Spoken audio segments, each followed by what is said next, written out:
25শে ফেব্রুয়ারি 2009।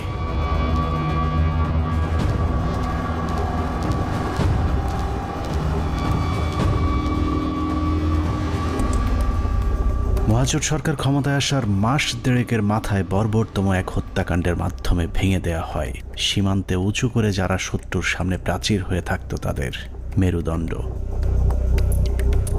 BDR সেনাবাহিনীর সমন্বয়ে গঠিত সুশৃঙ্খল একটি বাহিনীর মগজে বিষ বাষ্প ঢুকে উস্কে দেওয়া হয় হিংসা আর প্রতিশোধের আগুন।